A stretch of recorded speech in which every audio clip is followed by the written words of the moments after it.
Welcome to Not Safe for Work Romance, where authors take you behind the scenes in our little corner of the romance writing world. I'm Eris Adderley. And I'm Shane Sterrett, and we write the kind of books that embarrass you in front of your relatives. Our episode today, we are very excited to have author A.S. Etaski with us. We're going to be talking with her about her trilogies in the Sister Seekers world, what got her from where she started to where she is today in her literary career, some insights into her writing style, what drives her as an author, and what we can expect to see from her in the future. So, Etaski, welcome. Welcome. Thank you for being with us today. We appreciate it. Thank you for having me. So, tell us, Sister Seekers, can you give us a little background, the origin? What was your goal? What was your vision when you started writing this? Well, I would have to start with Dungeons and Dragons. Oh yeah. So, started playing that in college, was introduced to it. Seemed to continue finding people and friends who played it. As I read plenty of the novels that were in various series, including R.A. Salvatore, that is going to be relevant later. And as I kind of moved around a lot through my 20s, definitely got kind of spread out from people. It was harder to bring a group together. Didn't play as much, but still with my partner, very much consider ourselves geek gamers with pride. And at some point, while I had enjoyed a lot of writing novels in high school, I just wrote novels for fun when I wasn't at school. And I started 6 of them. I finished 3. That was pretty good. But college, I wasn't able to do much writing. And for a while after I got out of college, it was so chaotic. I wasn't sure I'd ever be able to write again, which is very sad. Then my husband was running a game that was played by email because it was with friends who were far away, and it was what we could do at the time. And he asked me to write a character backstory, and I did. And he expected it to be 3 pages, and it turned into a 125-page novella. Oh, Awesome. Just because I had to. Now, to his credit, he read every word of it. It did involve a lot of explicit sex scenes. That probably helped. I mean, you're married, so it's not like you're embarrassing the guy. I mean. Right. No. He actually didn't realize that he had married a writer at that point. He was like, I didn't realize you could do this. But his feedback was definitely very encouraging. So that was actually my thing for quite a few years, was to play different games, get my brain into the world, and start writing adult stories that were challenging, be them in violence, sex, challenging themes. I didn't like boring or safe stuff. And finding an audience that wanted to read it. Found quite a few audiences online just posting for free. And the feedback was encouraging. That actually did lead me to Literotica, where I, after playing some games and actually writing a backstory on a dark elf character, just thinking for the hell of it, post that. I didn't have any more. It was just the backstory for that character with lots of sex. And it got some feedback, and people were like, okay, let's kind of interested in seeing what happens next. And it's like, okay, I hadn't really given that much thought, but let me come up with something. So 7 years later. So how many millions of words later now? 3.1 million on Literotica. Good gravy. Yeah. And that's just what's there. Yeah. That was what was there. Yeah. That was all the stories in that world. I initially started off, the game was originally in Forgotten Realms. It was originally supposed to be Drow, or Dro, however people pronounce that one. That's another big debate. And it quickly evolved into a homebrew setting, something else that I wanted to try, because I definitely wanted to not be beholden to what was already done by somebody else. and make up your own rules, like not have to be in a fenced in. Yes. Yeah, yes, like, very, very, very much so. Like I said, that the recognition value helped draw people to the story initially. I recognize that. That's Forgotten Realms. That's Dark Elves. Okay, I gotcha. That definitely helped. After a while, I'm like, oh no, I need to be free and do what world building I want to do, which I think is a bug that bites a lot of people who are into gaming. And while I've never GM'd, I've never been a game master. I did enjoy just writing characters in a world and figuring out where they would go. Big journey motif. Well, you just answered the one question I was going to ask is, because of what you just were describing, I assumed you were a DM, but you honestly weren't. You weren't DMing while you were doing this. This was strictly as a player. Yep. I liked. She's like, I want to babysit all those people. Yeah, I liked writing the stories at the quick pace that the games could promise, but would sometimes get bogged down by the dice and the rules, and also the fade to black, or not everyone at the table is comfortable with certain things. I'm like, okay, well, if you take off all the shackles and speed things up, what would the game possibly be like? And that's kind of was the reason I was starting to write the stories in the first place. That includes the previous stories up until I got into Literotica and started writing about Dark Elves. Then it was just kind of world building from their character-driven world building. The world would not have built the way it had without the characters. Those were always the most important. Yeah, I'm sure we'll come to this later, but it is definitely because I was reading the series on Literotica I don't know what chapter you are on because I know originally you had it split up in the beginning into some smaller books, but then you're like, okay, I'm just putting these all in one. Yeah. It was getting crazy. So you're like, look, because we're on chapter 30. I don't know what to tell you. I don't remember where I came in, but I started at the beginning. Someone recommended it to me. But having read I caught up eventually to where I was like, okay, I'll wait for each one. Seeing that all come out, you know what I mean, as you were writing it. And then now I've been lucky enough that as you are, I don't know if we're getting into this later, but as you are making a revised version, that is being published for money because you deserve money. Seeing the new version where it's, there's the bones are there, but the way that all of your character development happened over such a long space of word count, as you've said, has influenced the world building. And then for you to have all this world you didn't have when you started, to go back and be carefully weaving all those threads in has been really fascinating. And I'm super impressed. Author indeed. I can't deny I am having such a blast. I can see that. I continue to also, when I try to describe to somebody, it's like, okay, so I've gone through the story that took 7 years to complete this epic. It's the word count equivalent of about 25 to 30 paperbacks if you were, looking at them on a shelf. Mm-hmm.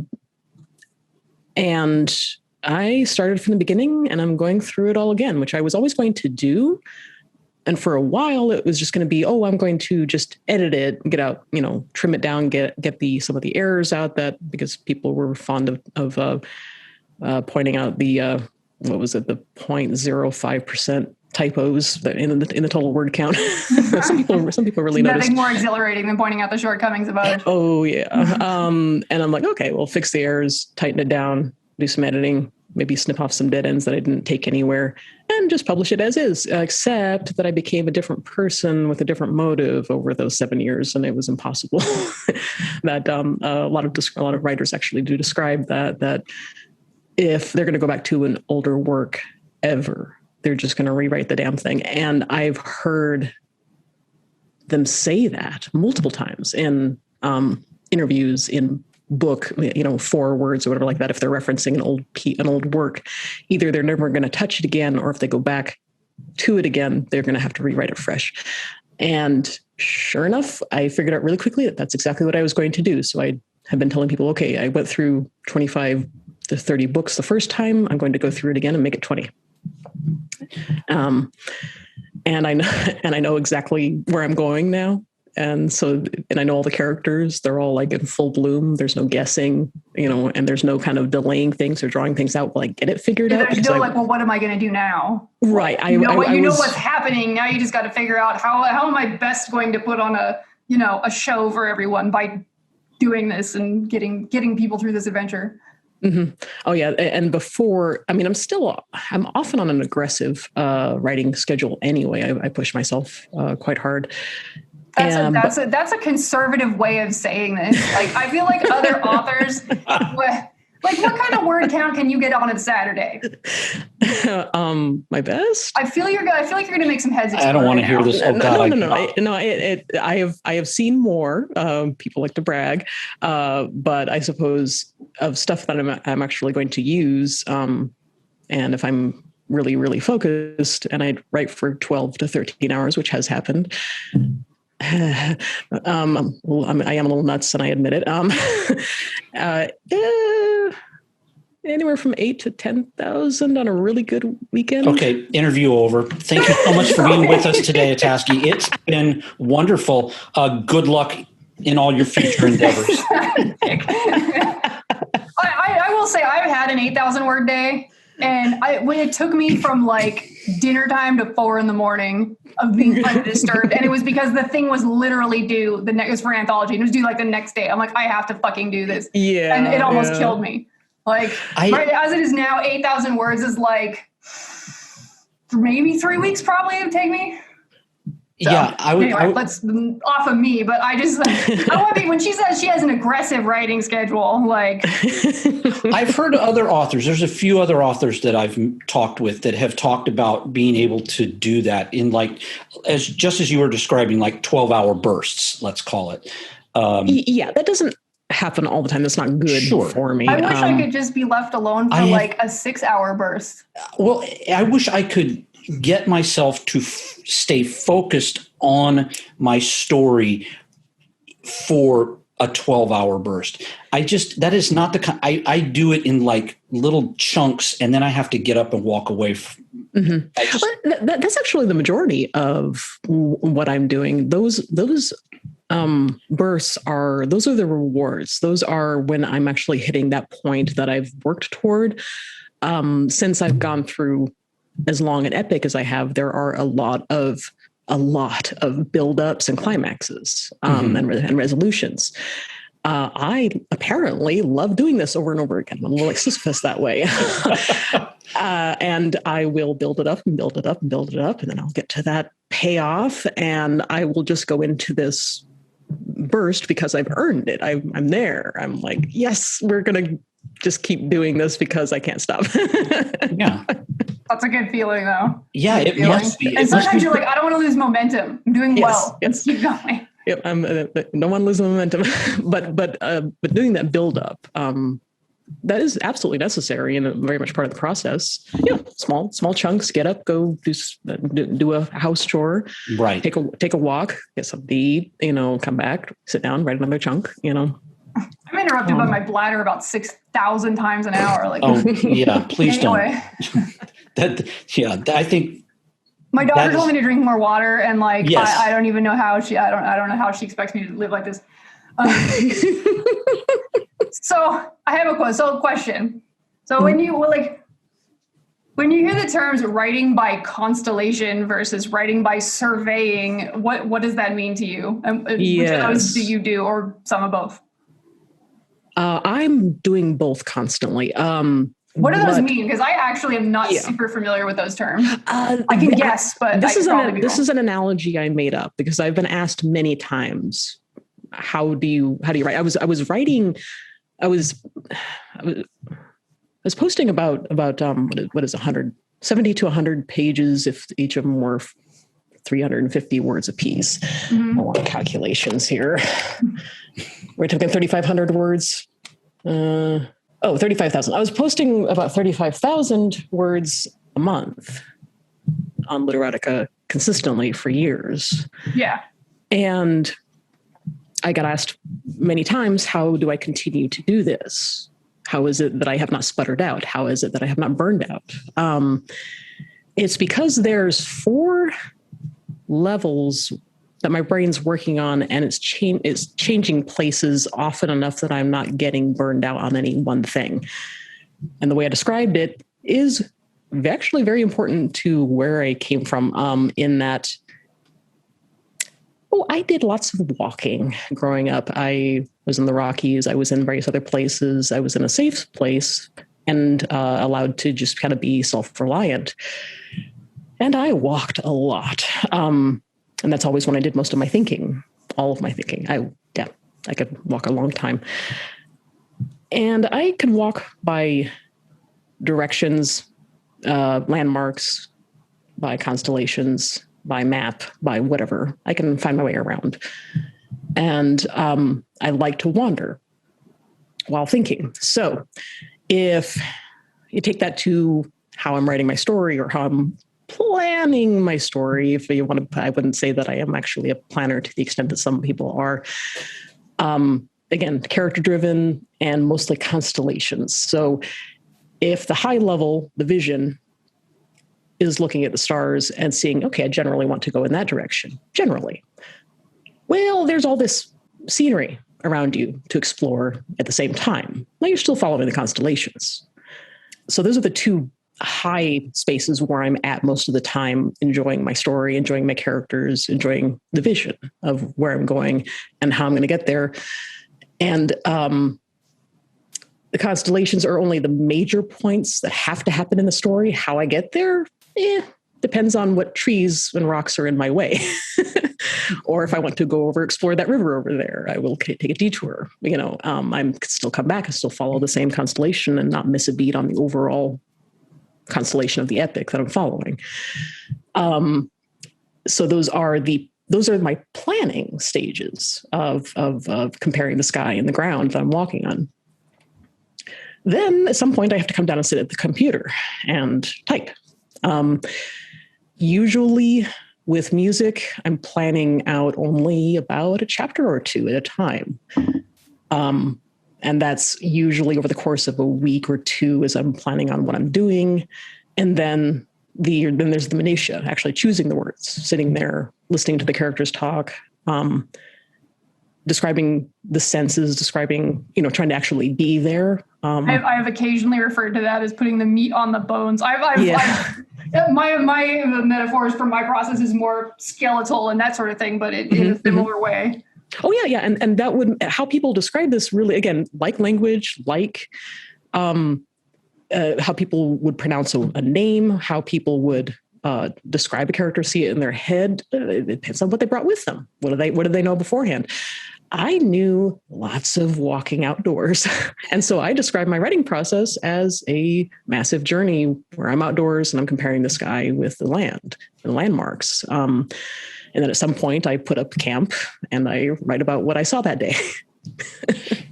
Yeah, that's kind of what, when you were just describing that just now, that was the way I was envisioning it in my head, is you're making that journey, you're taking that walk, and then at some point you're stopping and setting up camp, and you're then writing what you saw during your journey in such a way that the reader then is going to see the exact same thing.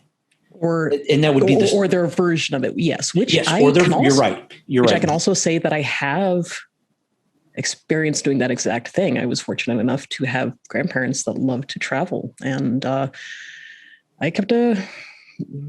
was very fortunate that they took me on a trip to Australia and New Zealand for a couple of weeks. And I kept a travel journal. What did I see that day? I still have it. I would write letters to describe what I had seen while it was still fresh in my head. And the feedback was just always so encouraging, because people would say they could hear my voice in their head, and they could see what I was describing and feel like they had a little taste of it or had been there for a little bit. And that was so encouraging. It translated to fantasy in what I'm doing, adult, dark fantasy, whatever, very much though journey motifs and fantasy related to walking a hell of a lot. And I still walk a lot because I enjoy it. That's when like I said, this is when I do my best thinking, and just my background. I love languages. I love seeing new places, like trying new food. I think that's pretty awesome to have had opportunities to travel too, because all of that, gets to add to your mental library of experiences to draw upon, especially to be creating some fantasy worlds where, I'm sure we'll talk more about your world further in here, but a world that has it's not a homogeneous type of topography. There's all kinds of, there's deserts, there's forests, there's oceans, there's caverns, there's all kinds of stuff going on. So to be able to travel and be exposed to different geography and people, I'm sure is vastly adding to your mental library. Yeah, that and then being fortunate enough to go to college and be able to kind of study what I found interesting, which happened to be generally biology, but I guess what my favorite classes were geology, microbiology, ecology, all the places that got me outside and got me a chance to look at how things were put together. So that actually also added to the mental library and the reference points and understanding how things changed, why they are the way they are, how they might change in the future. Oh boy, I love thinking about this stuff, apparently. When she says all this stuff, Shane, I'm like, I don't know how she just still tolerates me as a friend. I just feel like this dumb kid sister that's being allowed to tag along. I can't deal with this. Artists. I'm not trying to compete with you, but I am intimidated by your greatness. I will be honest. Hell no. I love your artwork. I love your storytelling. I love the fact that it's different from mine, and yet it is so crystal clear to me. And I definitely likes having something different, but similar enough. We find similar things interesting enough to both write about them, but we're coming at them from different vantage points, different journeys. And your voice is very clear, and your artwork is are my book covers, which I still consider myself so incredibly lucky. Shane has heard me say this about his lovely wife, that I'm intimidated to be in the same room with her too, because she's like the smartest person in any room she's in. I'm just like, oh my God. Oh yeah. You want to talk about being intimidated? Yeah, I'm intimidated by her too. And I've been married to her for 32 years. She still intimidates me. Does she have a degree in cultural anthropology or something? What is her degree? Well, she has a degree in anthropology. Okay. She was also her minor is in archaeology. Mine too. Okay. Well, she was Don Fowler was her mentor, who was the head of the anthropology and archaeology department at the University of Nevada, Reno. So she studied under him. She did field schools for 6-7 years. And then she also just for grins added a theater minor on top of that too. Oh my God. Sorry. I also, I only dabbled in theater because of my sister, which I will also mention. It reminds me of Eris. So yeah. So theater, art, sisters. Oh yeah. Yeah. So she has these degrees, and then as if it doesn't stop there, then she, of course, graduates. She marries me and decides, I want to get a master's degree now. So she gets a master's degree in special education. So you want to talk about intimidated? Yeah, she intimidates the hell out of me. Oh, and now she's a game dev. So she's the whole gamut of stuff. Can we just not talk about my wife anymore? Okay, sorry. Your wife is awesome, and I just want to I'm just proud to even know who she is. Anyway, it's intimidating enough coming into this interview, having read some of your books, and then to hear you talk like this, and now you're bringing up my wife. Again, this interview, I thought you also intimidate me. So let's just all Yeah. Can we just ratchet up the anxiety and intimidation here? Oh. Okay. So sorry about that. I will sidetrack there, but it's fine. That's I awesome. do want to circle back though for just a moment because we've been talking about this and it's come up several times. So you first published the original versions of your writing on Literotica. Mm-hmm. Did I understand that correctly? Yes. Okay. Are they still there? They are not. Okay. I left the complete epic up while I was putting out the first 3 books. Okay. However, and that gave a good, I think almost 2 years, past the time that it was actually finished, a complete, very long story, but it was complete. And that I left it up for 2 years while I was writing and publishing the first trilogy. Once I got to the end of the first trilogy, there were enough changes and I saw where I was going. That constellation versus surveying thing happened again, that I knew it was going to start clashing. Okay. And things that people would expect to be happening wouldn't happen, or they would happen at a different point for a different reason. Or there was some things that just didn't fit the characters anymore, that by the time, since I know where they're going and I know who they are, some of the early points, they weren't that character yet. And I wanted to start at the beginning with them being fully that character. It did nix a lot of early stuff as I was still trying to find my feet and trying to figure out what the world was and who these people were. And the overall goal, while it had a lot to do with some of the notes I was getting from readers and kind of assumptions, none of them, there would either be kind of waiting for more on Literotica, even though I'd finished the story and I wasn't going to be posting anymore. And I haven't been on Lit in a while, but I assume you posted in your bio, "Hey y'all, it's done." And my Patreon, if you want, well, I would assume there's something going on like that. Like it wasn't like mysteriously fell off the face of the earth, right? Like right. Yeah, there was an update on my bio page. Sure. So I've had to update it, as I made plans. But basically, I had to decide: did I want new people starting the rewrite that I'm much prouder of, because I am putting a lot of effort into it. I know where I'm going. And I definitely know the type of story I want to tell. Right.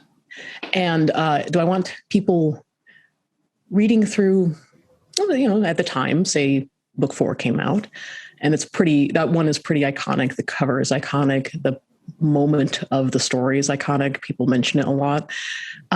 Say people were reading that on Amazon, on Kindle Unlimited, whatever, and they got excited. In fact, some people did. They had read me on Literotica earlier, and then they found me on Amazon, and then they read up to book 4, and they just wanted to continue. And so they would hop over to Literotica and say, "Hey, where is it?" And I'm like, well, because it's going to change a lot, and I did not want to confuse the experience of the people going through the second rewrite, the official rewrite, going through it the first time, by having a completely inaccurate version of the first draft still available, at least out and easy to find. I didn't want to be pointing people to it, because that was not the journey that I felt that they would deserve. Right. In the effort that I'm putting forward to go through the story again. Yeah, I would muddy the waters a lot with certain things that, they don't match up. Anyway, listen, people, this over here is where the timeline skewed in 1955 when this got the Sports Almanac. Like, don't go over there. Nothing makes any sense. Just stop. Yeah. It would be very much that. One of the aspects of the story for a while was that there were 2 parallel plot lines going on in 2 different locations that were far from each other.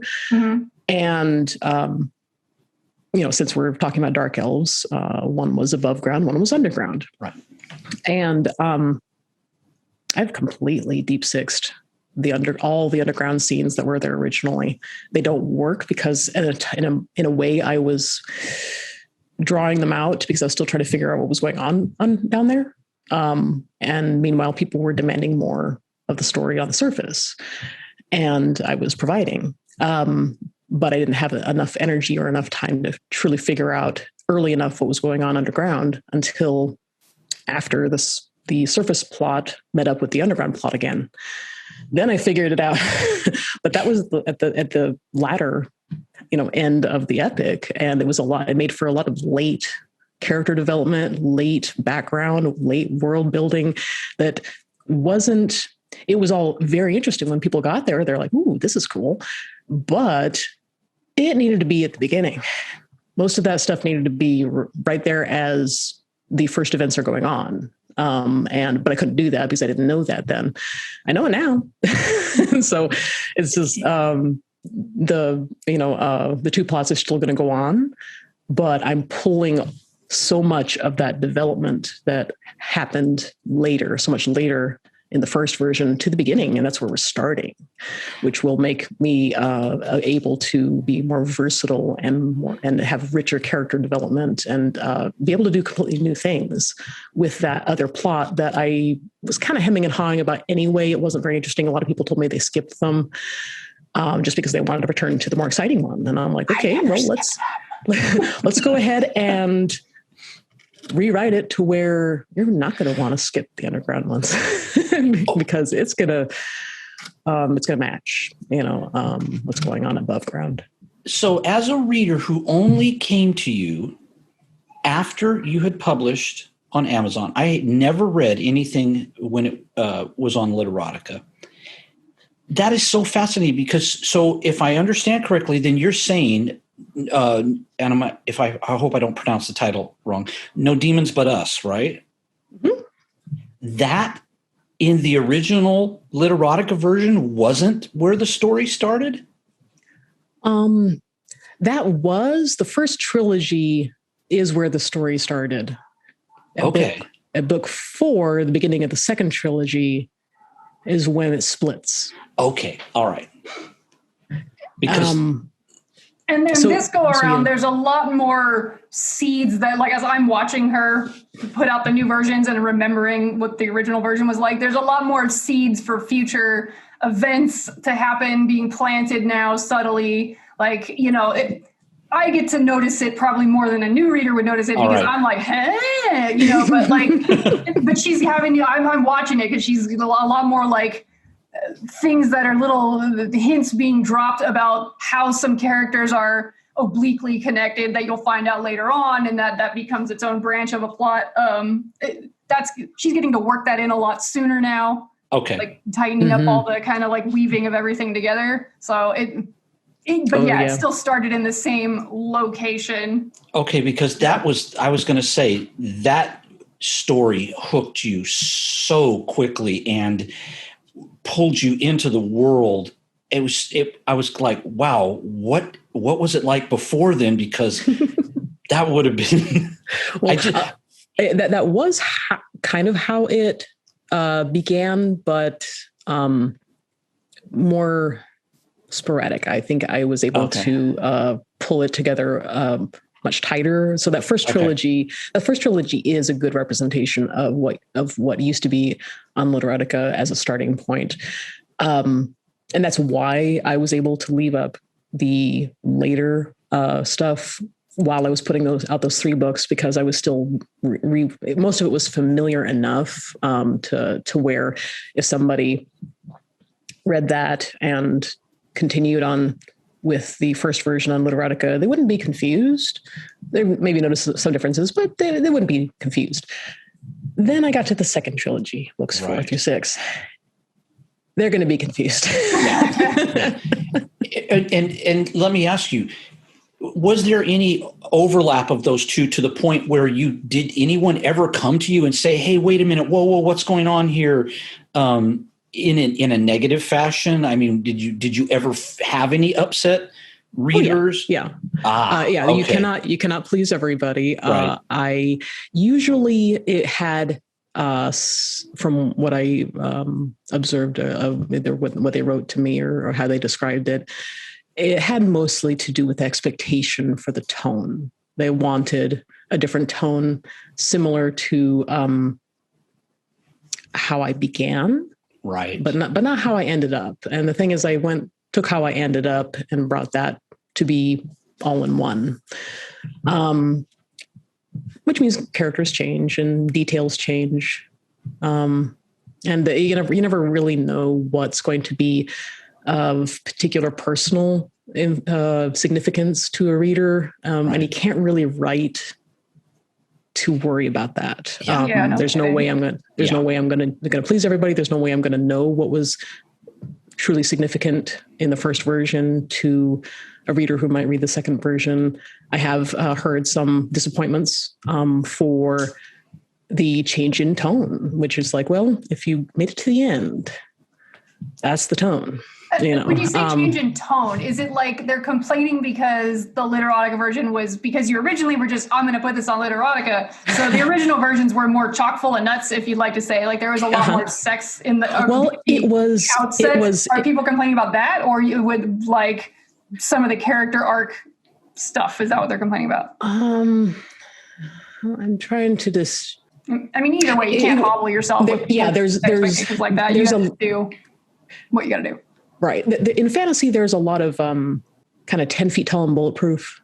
That's how I started the character. I started the main character. I see what you're saying. I started the character as 10 feet tall and bulletproof. There's a certain swagger. There's a certain confidence. She's good at pretty much everything. That made it. But starting as a drow with a predetermined world, and they could really only tell me that they missed the swagger because now she's actually her age. Now she's more vulnerable. Now she's not a drow. She's actually a dark elf, part of a race that has a completely different origin and a completely different history. And her particular backstory didn't justify somebody being that confident and swaggerish and really kind of sloughing off a whole bunch of emotional stress as she did the first time. But because the first time I was writing sex stories, I was writing drow sex stories. That was kind of the mood. And so they're complaining that the mood's changed, that I've made it more realistic. Yeah, I personally, I enjoy some of like her, and there's some of the other characters as well, but like I enjoy her as a main character like even more now. Like I already was enjoying her, but even more in the new version, because like to me, I don't identify with the good at everything person necessarily. That's not that it's a bad trope to have, but like sometimes in a main character, it's like you want to see, oh, this is a new environment for them too that they're having to explore, and they don't know how everything works in it, and some of these experiences are going to be weird, and they don't know how to deal with it. Like I would get bored reading a character that was just automatically acing every test that was put before them. Like I want to see them struggle with things. It also brought about me kind of glossing over certain abrasions that should have happened between characters, but it was glossed over because main character, confident, don't worry about that. As someone on the sex. It's as someone who did not read it on Literotica, where I'm now understanding that the primary focus was more sex based. One of the things I loved about her is that she makes a few mistakes. She's vulnerable. She's still so strong though, because she overcomes them. She works through them. And I don't know, again, because I didn't know the character when it was her on Literotica. I only know her from the first trilogy. She seems like so much actually a stronger character because of those weaknesses or faults or whatever you want to call them. I just can't imagine her just being a total swaggering badass. It just doesn't fit. And she's still a badass, but it's like there's also, no one can have been exposed to everything. What I'm kind of amazed at is, with the things that you have changed in terms of, now I know these characters better, so I can go back and kind of, rejigger how some things happen to like make them, include all of their personality and their backstory and their motivations earlier. But in addition, some of the places where you've like, okay, I'm going to carve out some stuff underground I don't think is necessary for the final version, or we're going to, maybe move a location or have this happen a little differently, or have this interaction happen slightly differently. What I'm amazed at, because you've said, the series Sister Seekers is supposed to be 20 books on Amazon. What I'm amazed is that because I've been I've been making book covers for you that like you were able to decide what was going in what book, like that level of planning, that they're still valid. Like I'm honestly waiting for the day when it's like, because for people listening that aren't like, I've made 18 of the 19, like there's only 2 of them left. You've completed 18 of the 20 covers. When they're so far out ahead, like I'm kind of amazed how you were able to be confident in your planning enough. Like I said, I'm waiting for the time to get to like, book whatever. And you're like, you know what? I've changed this enough that like this cover's not going to work anymore. We need to, you know what I mean? Like, so I'm pretty impressed with that too. So those moments were certainly stressful because I saw that happening too. I was always so horrible at estimating how many words something was going to take to complete. I was kind of well known for overblowing my estimated word count quite frequently. I'm really bad at that. I was a little worried about that, but a way to do that was actually that word count, taking 150,000 word chunks, because I was planning to trim it down to 125,000, carve out 50,000 words, rewrite it to the best of your ability with what you've got left, and have to stay to the constellation. So each book is a star making the shape, and each star has to cover a certain part of the picture. And I chose themes and imagery, or requested those for the book covers that are flexible. They're going to be right smack in the middle of that 150,000 words somewhere. That makes sense. And so I have a little leeway, and I've used it a couple times already, to shift something to the next book or pull something else earlier into the book that I wasn't planning until the next book. You feel confident, like most of like the bulk of this book, the main things that happen in this book are going to take place in either X location or center around these, kind of events themed with this, I don't know how to translate this. I'm supposed to make words for a living. And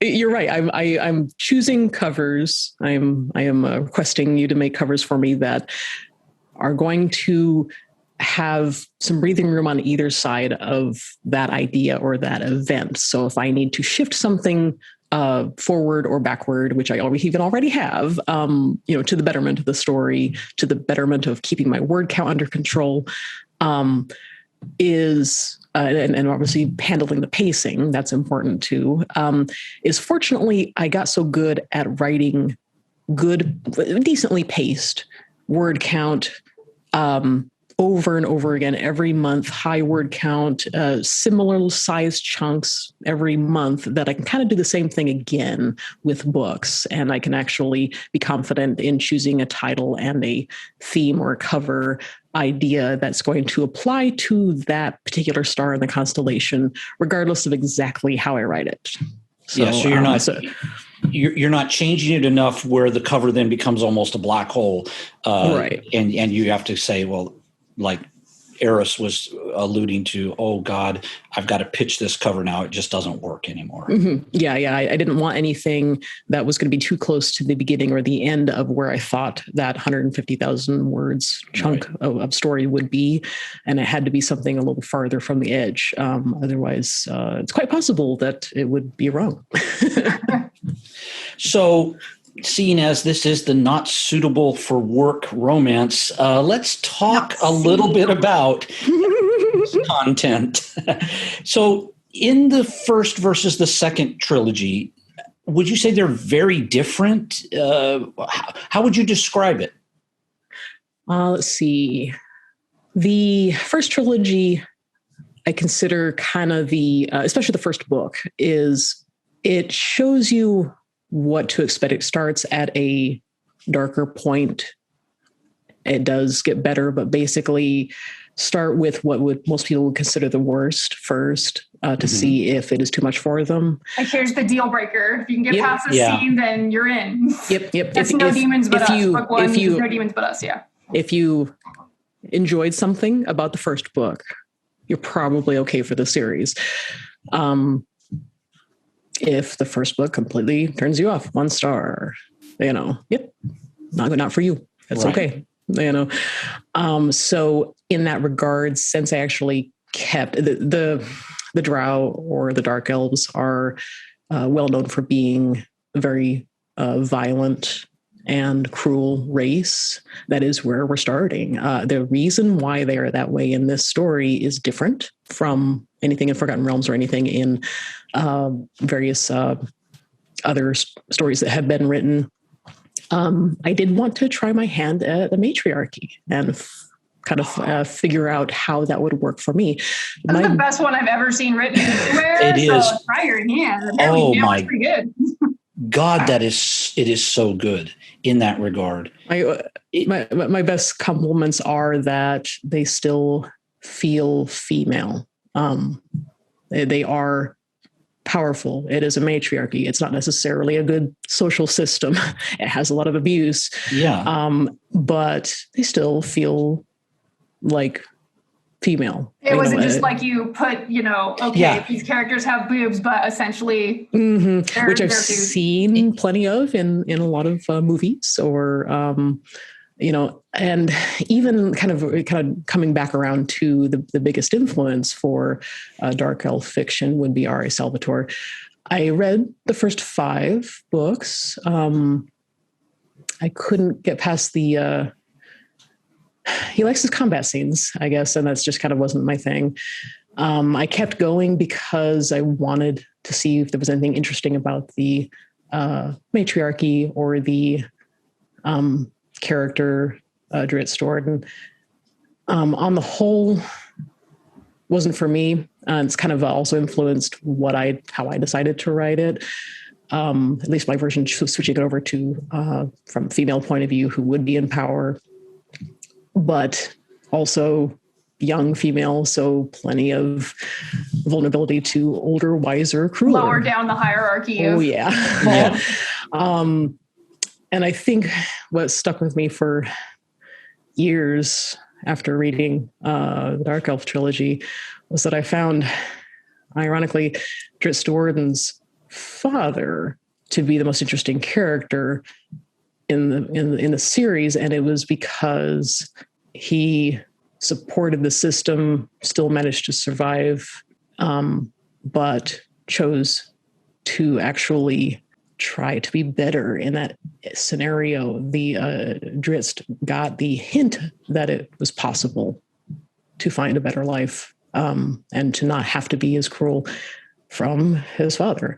And I wished the story had been a little bit more about Zaknafein, but as it was, the matriarchy itself was,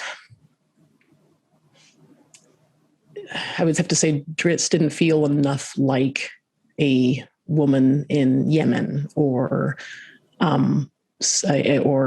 a woman who's in a very conservative religion that's very, very patriarchal and is basically a second-class citizen. Just never felt like that. Zaknafein had value and had earned it, but over a long period of time was still considered a tool. But the choices he was able to make were completely private. So I found Zaknafein to be a better inspiration for a male character in a matriarchy, as well as trying to do better to keep the females acting not all that different from a very strict patriarchy, or that wants to stay in power, which I've had plenty of opportunities to observe that as well. So, yeah. What's interesting is that, as people are well aware, you always hear it said that, sexual abuse and things like that it's not about gratification. It's not about the person wants to get off. It's a power trip. Mm-hmm. The person feels not powerful, and they, are doing this to feel powerful, or that's just, they're doing it to push other people down. And so, in this, that is a thing that I'm bringing up, that in this society you have, that there is, especially the main kind of group of people that gets followed, the Red Sisters. I don't think I'm too spoilery by saying that. There are dynamics of that going on, like who's in charge, where are you in the pecking order. I know on your website where you list what books are available and out now, you've got a dagger rating, number of daggers. I don't know if you could talk to us a little bit about the rating for the different books. Yep, that one, that was a suggestion from my website designer, a good place to at least start. Try to keep it simple. And I mentioned the first trilogy. I did digress quite a bit. The first trilogy being darker as a place to start. If it is intriguing to you, if you can handle that darker aspect, it actually does get better. There is lighter, there is hope, ironically, or symbolically, appropriately. We go up to the surface where there's sunlight and a new game opens up. So yes, between the two trilogies, the first trilogy, all three books have 3 daggers, which would be kind of the higher. There's is 3 the max? 3 is the max. We're just going to do it. 1 to 3. Okay. We're just going to do it. It's, simple. 1 is it's going to have some sex and violence. 2, it's going to have a medium amount, and 3 is going to be regular. Okay, regular, aka a lot. Yeah. That's fine. I signed up for this. Yep. and I do have to. I'm very amused with the second trilogy already, because while it's the 6th book isn't out yet, it's coming out soon. I just finished the draft of it 2 days ago. Yay, editing time.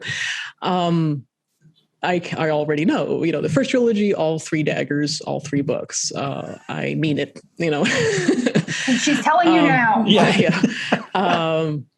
Second trilogy, books 4, 5, and 6. First book 4 is 1 dagger. Book 5 is 3, and book 6 is 1. I could definitely see the book 5. Yeah, no, obviously this is a mystery to people. Well, y'all get out there and start reading. You get the book 5. Yeah, but and so it's going to go, starting dark and heavy, but also challenging. It's intended to be mentally challenging as well, not just viscerally so. And because intrigue, I love intrigue. Yeah. there's as much politics and, like I said, it's character driven. So politics, economics, religion, all of these are not necessarily outward sex or violence, but they certainly influence it, in the stories. While I see the rest of the series kind of going up and down on that scale rating. Yeah, I mentally can review different things that are to come, and I could see where some other potentially, in very intense segments are going to be, versus some other times that are, more like you said, exploring things like religion, more exploring things, more giving the culture of this area or that one, and it's giving time to breathe. Yep. But it's interesting to me to note that even though the first 3 books in the first trilogy, you've said all 3 of them have the 3 daggers, I never once felt when I was reading them that, as dark as some of the scenes were, and I will admit there are some very dark scenes, none of it was ever gratuitous. He loved them too. What's that? I said he loved them. I let him sound like ambiguous. No, I don't mean it at all to sound ambiguous. In fact, if anything, I hope it's a compliment, because yes, I was going to say thank you, actually. Yes. Yeah, it never felt gratuitous. It never felt like you were shoehorning it in. And again, I don't want to go back and rehash the whole literotica thing, but if that was like the focus back when it was in the literotica, it definitely, in your editing and how you rejiggered the story, it flowed so well. And it actually, of course, everyone wants to read the tingly bits in a story. And I loved it. I loved the tingly bits, but they fit so well. And I never once, and it's happened with other books, said, oh, okay, this is, I guess the term would be like fan service. I never felt that. Time out for a sex scene that we don't need. Yeah. Thank you. Yeah, yes. If the plot or the character development stops, I don't need that sex scene. Right, like the scene itself, things are happening in the scene. You have two characters that both have magic ability. Now they've come together and some weird shit's going down. And now someone passes out in the middle of it because some stuff went wrong. It's like part of the plot. Yeah, and it's advancing the character. Sarana's, she's learning from it. She's developing what her own sexuality is, in a sense, what she likes and doesn't like, and it always felt like it was organic to how she's changing as a character and her interactions with the general. And, again, I don't want to give away, I don't want to be spoilery here, but that was what I loved. There's only been one other author that I've loved who's written about a matriarchal society, and that was C.J. Sherry in her trilogy that she did, and I'm not going to say the name right, the Miri, MRI, because it was the same, it was addressed and approached the same way. There was sex, but it wasn't sex for the purpose of just going, tee-hee-hee, oh, look, she's topping him.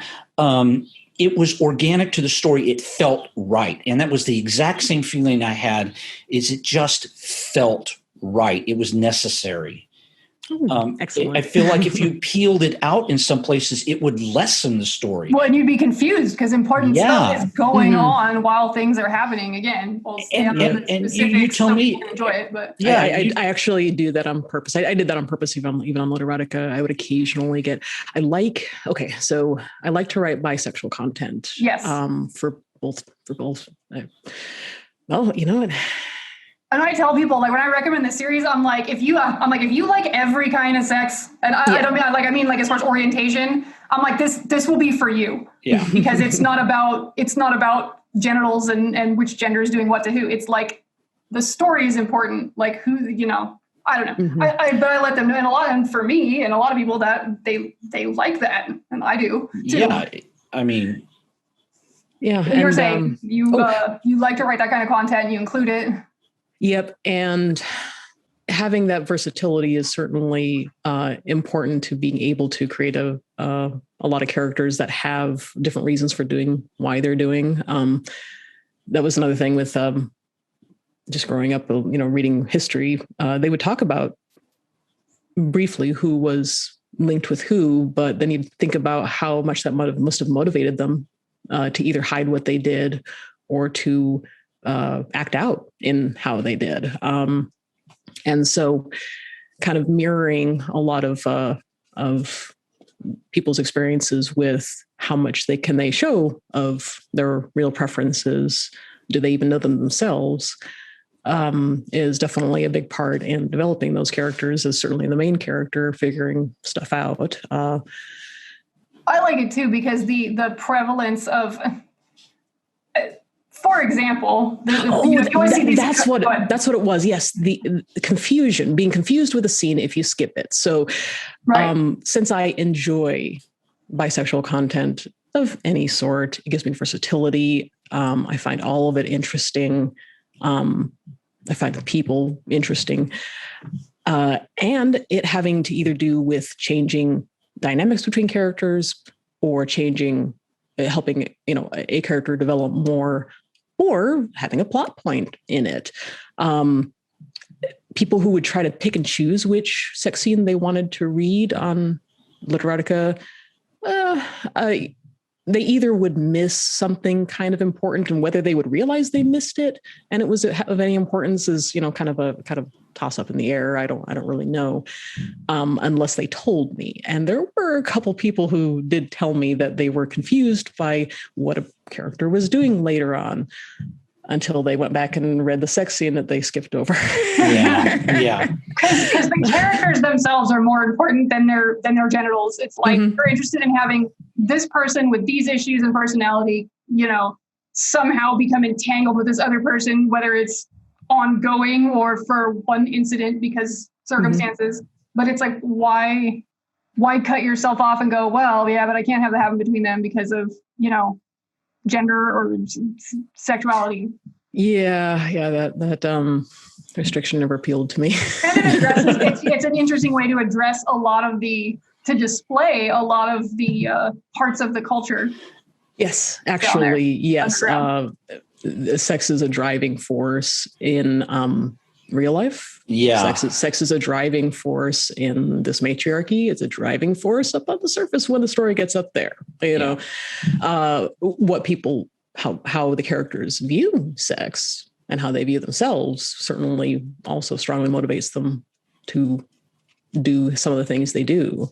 And then sometimes we get to enjoy or not enjoy moments where where that is directly impacted, in the present, the part of the story right in your face, because why wouldn't it be? People remember those experiences and they linger for a long time.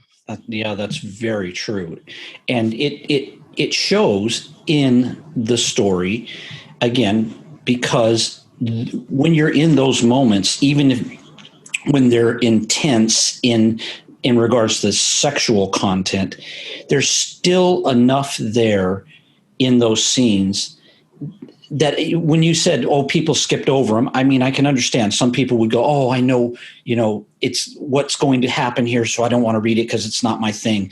Mm-hmm, I think that does a huge disservice to the trilogy because you miss moments of character development that happen in those intense moments that are sex. I mean, sex is a hugely intense emotional experience. It can be casual. It doesn't always have to be that way. But when it is, it impacts you, or it can impact you in ways that go well beyond just the physical act. Well, and people act like, I mean, come on, even in real life, people act like people aren't doing stuff being motivated by sex, like in the that's exactly my point. Yes, thank you. In the book, there's a male character, so he would be kind of like not at the top of the food chain, being a matriarchy, right? And this person, goes out of his way to put himself in the path of a female that he finds interesting, goes out of his way to offer to like make her something that's useful to her, to get her to like, because he's into her and he's like, I want her to come back here, like let's do it. But it's like he didn't have to do, but it just shows like his motivation for this person to now do these other things. That was a mage who was able to craft magical items. Yeah, sorry, he would never have done what he did, or made the thing that he did. Is actually relevant to the story many books later. Yeah, exactly. It's still that was impacting a the thing story. that kept up through the rest of the series. It's so hard not to. But all he wanted was for her to come back. He's over there like a bird, like I brought you shiny rock. Please, I give you my feathers. Yep. And it's hard not to be spoilery because we know what we're talking about here, and we don't want to spoil it for other people. And give away. But I mean, it's the same with real life. Ain't nobody buying a Lamborghini because they like it. Like, I mean, you might, but let's be fair. You're trying to get laid. Right. Exactly. Anyway. And you have, and there's motivations for why you're trying to do it with that particular person and not this person over here. I mean, it's just all of that is so wrapped up in, at least in this story. It's so wrapped up that it kind of flabbergasts me that somebody would think that you could get away with not reading it. It's like you're going to miss something. Those people don't do that anyway. Well, they have a different story in their head when they describe. Sometimes I get a chance to listen to how someone would describe it to me and what they experienced, and there are some times where I'm wondering, oh, gosh, I don't recognize that story. Yeah. Did you read the same thing I wrote? Like, yeah, I would imagine so. that's why it's, and again, that's my reader's perspective, right? That's where I'm coming from as a reader. Same. I prefer to let the author show me what's there. Mm-hmm.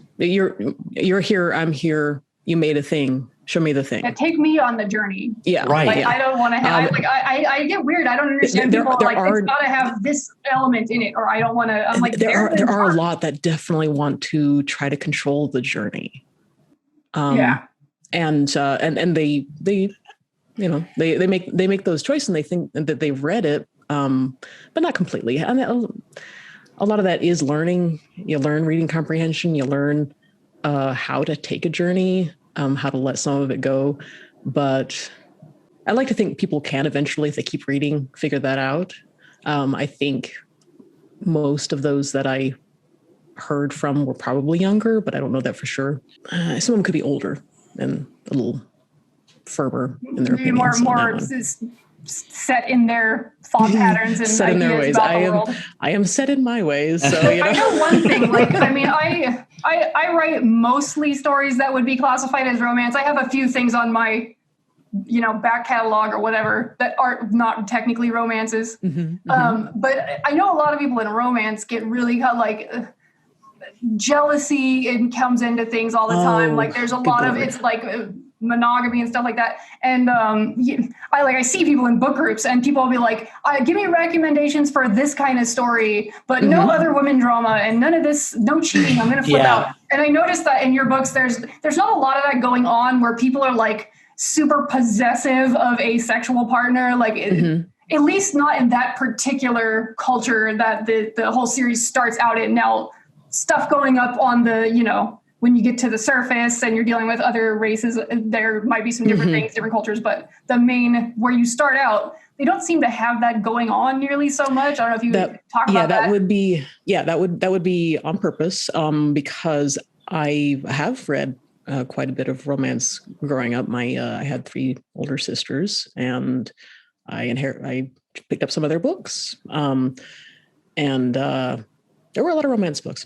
I could tell really quickly they followed the formula, and there were certain expectations. It kind of, even expectations with, popular movies and popular books, stuff like that would also kind of inform what I would write for Literotica if I was trying to get just kind of a crowd pleaser. I played with that a little bit. It didn't hold. I just wanted to do my own thing after a while, especially since I had a richer idea, even if whether or not it was a crowd pleaser or followed a formula that people expected, which got really boring after a while. So kind of related to my liking to look for patterns, big picture things. I do love to explore social and gender roles, but not individual couples as the focus point, because from how I see it, when you've got a man and a woman as the focus point for romance, and people just want it to be just about them more or less with some peripheral influence. I prefer kind of a high independence or a self-sufficiency. The characters exploring themselves and reflecting on their experience.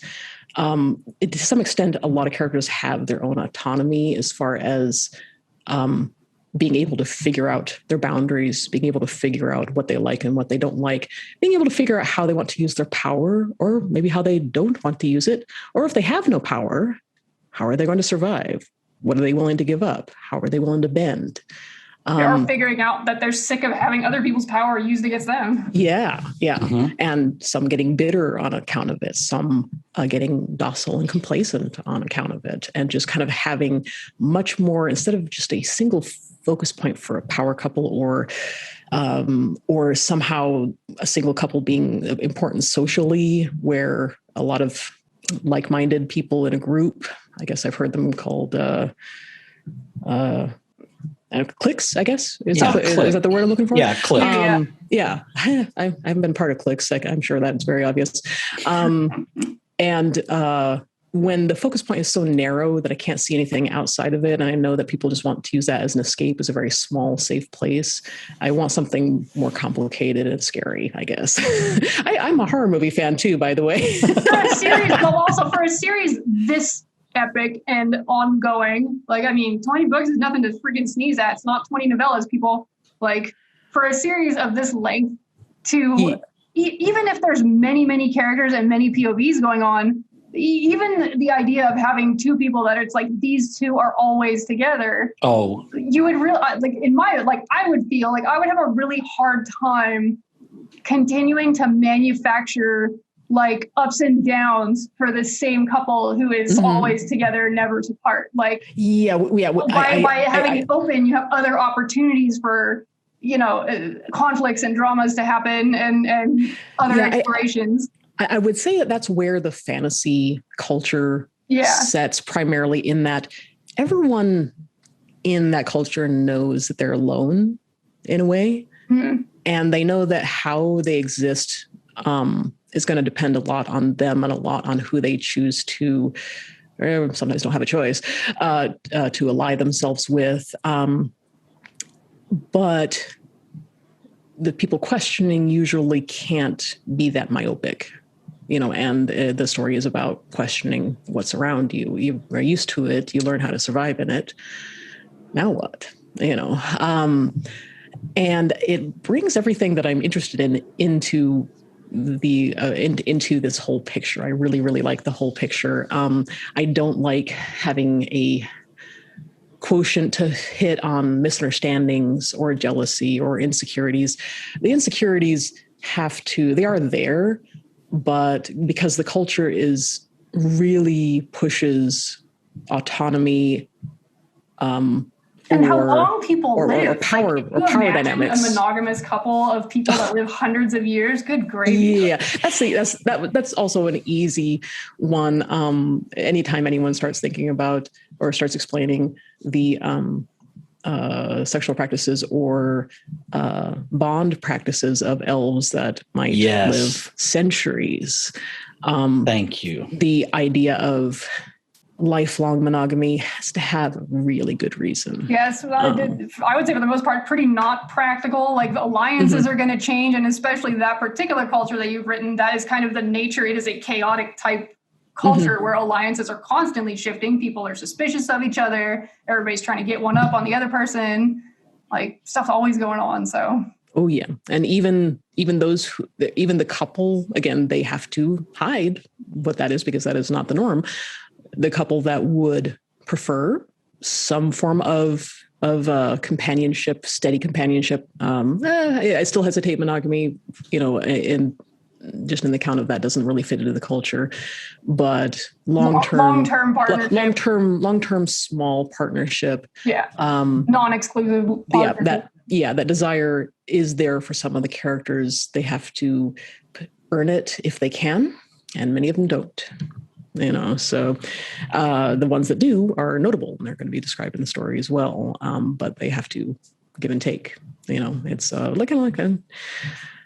like how I see people want it to work out in real life, and then maybe later, 20 years later, look back and go, "Oh yeah, that would have been interesting if it had worked out like I wanted it to." Yeah, it looked good on paper, but it didn't quite. It was what I wanted. It was not what I needed. Right. There you go. That's one of the things I find fascinating in your world is because, and is again, especially once the series takes the main characters you follow out from the underground place where they're living to begin with and goes onto the surface. And there are, far more smaller civilizations and cultures up there that are all, either coexisting or clashing. And there's all kinds of, all this unknown. It's interesting that you get to use all those different, there are many, is it disparate or disparate cultures? I don't know which one it is, but I think you know what word I'm saying. Yeah, I do know the word. And funny enough, I have not heard anyone say it aloud. I'm going to go disparate, but anyway, there's many cultures that are at odds with each other and have completely contrasting ideologies and what's moral and immoral. There's some cultures that you present that would look a lot like some kind of very extreme, like Orthodox religious type cultures that we would know from Earth. And then there's other cultures that are, a lot more kind of like, listen, our focus is trade, and that other stuff is not, we don't think about morality in that way. More secular, yeah. Right. Like our priority is surviving in this environment. Like that other stuff, who cares?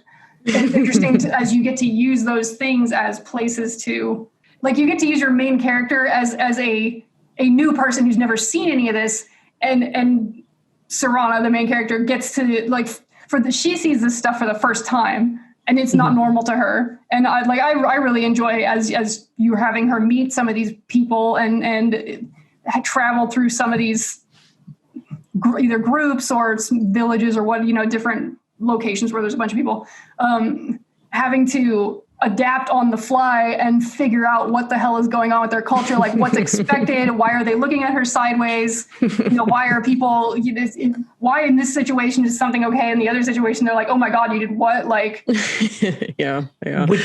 Which is exactly the way, that's what's wonderful is you're writing it in such a way that we're seeing it from the exact same perspective, which is what we would experience if we were in a similar situation.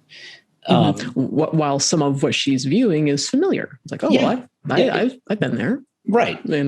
Even where it isn't because it's not the way, we weren't raised as drow. The way you've written it, though, from a different point. The way you've written it, though, is we know her character well enough now to accept that she understands that aspect, because she grew up in it, of her life. And now she's seeing these things that maybe we identify with closer, but we're seeing it through her eyes. And I'm probably not articulating this well, but it's like, oh God, it's like looking in the mirror and seeing yourself in the mirror and then seeing yourself in the mirror that you're looking into, if that makes sense. You're seeing that character see you through their eyes. I think it's an opportunity to shine a spotlight on, some concepts that exist in our world, but also to, I don't want to say lampoon them because that's not the word I would use, but to like, to look at them in a certain view to the case. Yeah. So almost like some of the situations are hyperbolic, and to be like, you can see from an outsider that the way we do things is kind of ridiculous, right? Like, right, exactly. Thank you. You take it for granted that you've seen it, it's familiar, it's normal, and then it I might amp it up a little bit to make it clearer. And it's not normal to, or you might at least question why, which I guess is definitely what I enjoyed most, even on Literatica and rewriting it, is I ceased trying to there was a point where I was just trying to be naughty, but I ceased being that fairly quickly. I did have enough of a story there to where people were like, oh, if you take out the sex scenes, you can be mainstream, you can be famous. And I'm just like, I hate that critique. If it wasn't for all the sex, you could be a household name author. No. That is not. We swear on here, so you can swear if you need to. And what I enjoy most is presenting some challenge of thought to things we consider taboo or things that we maybe should, and invite reflection. Yes. The person doesn't have to, but it does. What they reflect does depend on where they came from. I can only pick a point and go from there, and then a person can follow the way and say, oh yeah, this is kind of like my thing over here, or I've never seen that before, and well, this doesn't make any sense to me, and ooh, that's interesting. Can I extrapolate more from that, even if I've never experienced it? So this is definitely what gamers do a lot as well when they're world building. Sure. And tackling problems as they come up, like, okay, well, now how are we all going to react to this based on what our background is and all that kind of stuff. Yep. Why is this right out in the middle of nowhere? There's got to be a reason. I've got to invent a reason.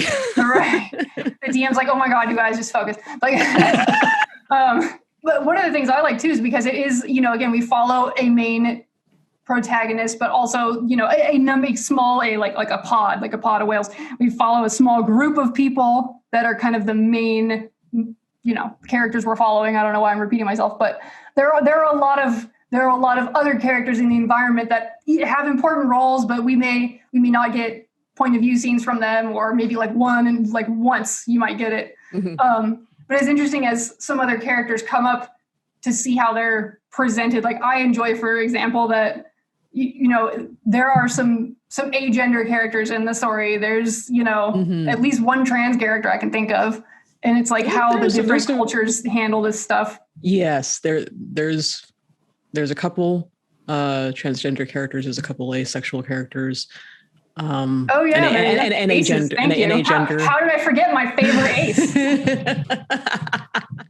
Yeah. Now having said that, the viewpoint is largely told from bisexual character because that's what I would identify most with. The rest of it is observation and interaction, Sure. and representation to some extent. They're there. How their different cultures deal with them is very different. I love looking at the different reasons people are motivated to act a certain way. If something is just always there, how do they react to it? And as so many cultures, world building, being able to do that while telling an engaging story and making, characters that people care about and in some respect, or at least can understand what they're doing, or can love to hate them, or can just straight out love them, is definitely, it's a story for a certain mindset that I just don't see it enough. And that old adage of, if you don't see it, write it. Okay. Yeah, exactly. I will. I'll write 20 of them. I'll write 3 million words of it. How do you like me now? Challenge accepted. Okay. It's a big enough series that people, your fans on your Patreon, people had been begging you for quite a while to please give us some sort of Wikipedia or series Bible or glossary. Like, give us something, because it really does get, like, the first couple of 3 books, you're like, okay, all right. And then you start getting into it and you're like, oh, okay, it's getting to be a lot of people here. And I always remember, even I've been reading this for a long time, and even sometimes I'll like put a note when I'm reading an early draft, and I'm like, I don't know if I remember who this is. Is this a nickname for this particular person? Like, because some people have a formal, some characters have multiple names. There's even I get confused. So I know that new people are probably like, okay, Jesus. So I know that I think you finally got started on that. I took a glance at some of what I could see. And is that on the Patreon? It is not. That is actually on my, you could link to it most easily from my actual website. It's just etaski.com. Okay. The etaski.com. There is a tab on there called Murag, which is MIURAG. Actually, I don't know if I'm spelling my own world right. That's what it says in the notes. I will say I'm looking at the notes, and it does say that. Yeah.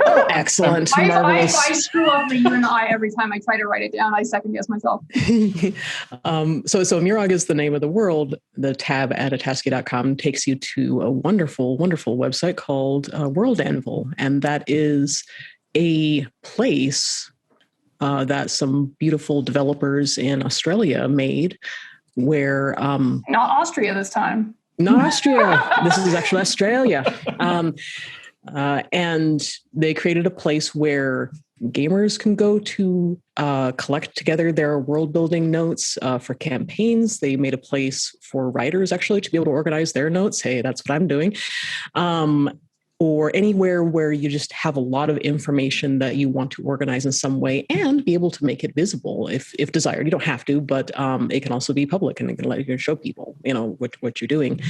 And this was there's a whole bunch of tools. I got their high subscription called the Sage that allowed some customization apart from their stock appearance that like a free account would certainly just kind of all look the same. They'd have a similar format. But my Austrian who was designing for me wanted to be able to match Etaski.com with the World Anvil lore page, the archive. And you hardly realize you're on a different site when you click into it. Yes, I am so impressed. It is so beautiful. It is so beautiful. And I've slowly kind of, we mentioned Patreon because my patrons want to see these books come out. They want me to keep building this World Anvil lore where I'm expanding on character cast lists, on race lists, on cities. And so there's so much maps. There's so much there that I want to add. We've just kind of begun, but there's a lot of content there already. And having the patrons there every month keeps me on track getting stuff done. It is a good motivation for me. There are built-in deadlines. There's interaction because nobody creates in a void. There's feedback. There's obviously I get an idea of what my audience kind of wants, what my core loyal audience wants to see, and I get to write new stories for them as well. So there's another epic that's after this one called The God Wars that is kind of for them because they've been with me so long and they're helping to support me, so I can see all this come out, these 20 books, and build this. It's going to be eventually a enormous lore page for Mirog that's going to have so much stuff when I'm done. So like anybody could go on Amazon and they could just buy your books. They could buy the ebook. Yep. They could buy having a stroke. I have print book. Like you want me to say print cover. I'm like, we're not talking about cover designs my whole life. But like if they follow you on Patreon, and then I know that there's extra content. Like I know if they there's a couple different support tiers that you would get to see the God Wars books, like tons. People that haven't, so, if you rip through everything, although I don't know if I personally would recommend people reading the God Wars content yet if they're just starting out new, because a lot of stuff is going to be like, you're not going to know what the hell's going on. But but the point is, there's extra, like, what extra content do people get if they're, an enormous fangirl like myself? As a patron, a person does get access to my Discord, which is a private server, not safe for work. And I interact there a lot just on account of it's Discord Discord was so popular. I did enjoy the comment section of Erotica quite a bit. It was my only sense of how am I doing? How am I doing, guys? And there was even some conversations on a post, posting comments thing, but it was never the best format, but it was all we had. For some reason, Patreon isn't really well designed for that purpose either. So comments never took off there either. But at a point, I think when I was actually making the second book, I actually realized I needed more feedback than I could get from polls or get from whatnot. And I wasn't on social media. I wasn't on Twitter, hadn't built my following there. And so I asked the patrons who, because of where I started, plenty of them were gamers, and Discord is very popular with gamers. And so they're like, if there's a place to hang out and post comments and share feedback and share GIFs and memes and blah, blah, blah, what would it be? And they're like, Discord. I'm like, okay, well, I guess I need to learn this. that Discord, by the way, is hopping. Like I'm in, I don't know, probably like a dozen Discord servers, and that is the busiest freaking one of all of them. So it is well worth being in there. I feel bad. Like I want to see more stuff. There's all kinds of interesting stuff in there. I'm like, I would have to like stop what I'm doing for like 4 hours a day. Oh yeah. Like, I feel that you have some people that are helping you in some like mod admin, capacities there. That this is a semi-recent addition that, thank goodness, because there's just so much going on. Like who can pay attention to all of it all the time? I'm definitely thrilled that, the when you say it's hopping, it's a core group that helped define, I knew the stuff I wanted to share. Well, they're a very chatty core group. They're very chatty. I love them to death. I do too. And they, I definitely encourage them to talk. It's a safe spot. They help develop the tone of the place, kind of the boundaries. And once those were kind of set and it felt very comfortable, then they just kind of relaxed and people just share and chat and blah, blah, blah. And it's definitely self-operating. I'm on there a lot because that's actually my favorite way to interact. I don't really like, Twitter is a little too public. Yeah, that's, I never got on Facebook either. So I really just couldn't start from scratch when I already had a base. You have a community of people, and a lot of them are already on this platform. So Yep. They were already there, and some of them, they were the ones that taught me in some cases. And I'm just like, oh, where have you been all my life? I love this place. So the Patreon people get access to the Discord at like a certain. Is that just period, or like that's a certain? Actually just period. I think the lowest tier, $2. Gets access to the server. Some of the channels related to the God Wars are would be invisible. Sure, that makes sense. So just at a higher tier, the God Wars becomes visible. Books, but they're not published anywhere that you could just go buy them. They're only for the Patreon. They're only for people. Patrons. Yeah. They're only for patrons.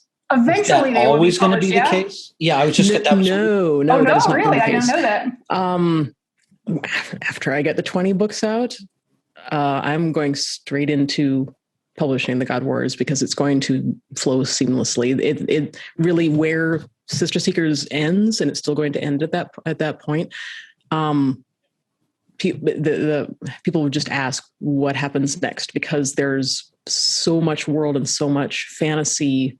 So invested in the politics and the upheaval and what's going to happen next, and kind of the big mystical stuff that is brought on as one of the drivers for the conflicts. Some of the biggest conflicts are driven by a mystical aspect. Yeah, not only gets bigger as you go further into the thing. You start realizing as a reader, you're like, holy shit, there's like large, powerful forces at work, not just dark elves struggling for their own small piece of pie. It gets bigger and bigger. Like, oh god. Yeah, it definitely starts. We definitely start the characters as worms in the mud, but we don't end there. And I'm going to go back to the gaming analogy again. There's a certain point where you start as a first level character, and you're hope that you don't die and you can get hurt very easily. But then you get stronger, you gain more skills. And at some point you become the epic level character. Right. So the second epic, the God Wars, are the survivors who have become epic level. That's ominous, the survivors. As if not everyone makes it, people. So basically what you're saying is that the God Wars is when you start raiding. Essentially, if we're going to use the gaming term, so you've gotten out of the level 60, you've done all of your dailies and geared up and ran the 5-mans, and now you're raiders. Some of the characters could be described that. There are going to be some big fights, but yeah, and actually, I've already got 6 God Wars books finished, and now they still, guess what? They still require some editing and a little bit of realignment, just a little bit. But basically, that's going to be awesome because if I keep going and I get the Sister Seekers done, which I will in time, those are going to take the longest because I'm doing a thorough, just comprehensive rewrite that I am loving to death. I get those books done. I can just start editing, formatting, and publishing the God Wars in quick succession. I might be able to put out a book every other month or something like that. Once I get to that point, so people who actually are invested for that many books can continue, and not have to wait. Now, some of them are really long. Somehow they got really long again. I end up some of the Word documents in 500 pages, and I wonder how I got there. I'm like, oh yeah. I would lose track because I was, I follow you on Patreon, so I was receiving, and you weren't sending us a whole book at once. You were sending us like parts, like a book might be in 5 or 6 parts. Yeah. And I don't keep track. Like when I'm reading, I'm like, I start reading and I get done when like I either, pass out on the couch and can't keep my eyes open, or I hit the end of the document. So like, I don't really pay attention to how many words it was when you stick all the parts together. So I don't have any sense of how long each one of those is myself. But that's a sign of good, solid writing and good story, character story, whatever you want to put it, driven writing. That's what you fall into. Is you start reading and you can't stop until you pass out or you get to the end. I definitely appreciate hearing that. I am actually ironically not that kind of reader because I'm so organized these days with how I manage my health. So I'm very conscious of getting enough sleep and being a little more aware of my body than I might have been when I was younger because I didn't take care of that stuff. But I think like my older my closest sister, older than me, was a voracious reader and would definitely be the type of reader. I've never been that type of reader, but I am very pleased when one of those finds my work and voraciously consumes them when you do it to in the way others, that they love best. And I'm just like, well, thank you so much. Yeah, I will. You'll send me, so everyone be jealous if I get to help like beta read some of these. But you'll send me something and I'm like, okay, I'm like, you can't start reading this tonight. You've got to get some shit done. And if you start this is what you're going to do until you pass out. Like, you're not going to, I don't have the ability to stop or turn it off. I'm like, alcoholic, one drink. No, I'm not going to do it. So like, sometimes that's why there's a delay, because I'm like, okay, I need to find a chunk of time where I can do all of this at once, because that's probably the only way it's going to happen. Yeah. Cause you're going to binge. It's a bone of contention. Not your stuff, but just my binge reading of stuff in our house. Because if I start reading a book, I won't stop. That's it. It's like it's very difficult, like to the detriment of all other shit that needs to get done. I do have to kind of backtrack a little bit that I am a big fan of graphic novels or web comics. And if they're telling a good story and the artwork is engaging, yeah, actually, I take that back. I can do the same on that. It tends to be the visual, the graphic novel format. I have a high admiration for that media, and that tends to be my binge story if I run into one that I really like, and there's lots of it. Those are hard too, because it's like potato chips. Oh, one more episode. I'll just read one more. It won't take me that long. Oh yeah, except that in particular, like it kind of started with Wendy Piney's Elf Quest. That's one of the big influences for me. That comic came out in the 70s. Yeah. It's free. It actually is free to read online. She scanned all the pages of that glorious epic for people to be able to read. And it is like potato chips. I want to read faster, but I love the fact that I can also just kind of like gaze over the artwork first before I go to the next word bubble, because it's like I need to be aware of where I'm at. That's that walking, surveying thing. I see the word bubbles, and those are the constellation bubbles that are going to take me on the journey and tell me what's going on. But every once in a while, I need to stop and smell the roses, and that's looking at the pictures. I read the webcomics. I read a lot that way too. Like one of the ones I follow, Punder World, which is like a funny 80s%. Punder World. It's like, first of all, I really am very impressed with her art style. So of course I read the text, but then it's like I'll go back, I'll scan through the entire the I'm sure there's a word for it specifically, but webcomics I've noticed have adapted to the format of people scrolling vertically on their phone. Yeah, so I wouldn't call them panels, but like a tableau, like I don't know what, I'll go back and scan through the way that they've transitioned from one scene or concept to the next as an art major. Like, hi, I have the most useless degree in the room. Hey, you're making my book covers, man. I want to see all that stuff. So.